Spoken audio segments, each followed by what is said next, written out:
নমস্কার বন্ধুরা, চলে এলাম নতুন একটা ভিডিও নিয়ে।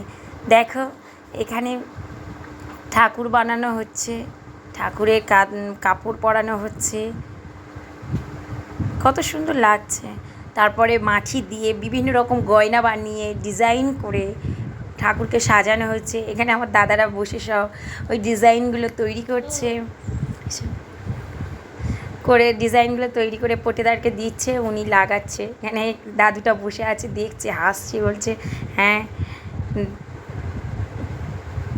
দেখেছেন কত সুন্দরভাবে গহনা তৈরি করে মাকে সাজাচ্ছে।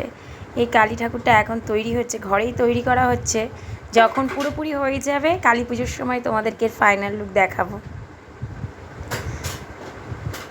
কত সুন্দর লাগছে না মাকে।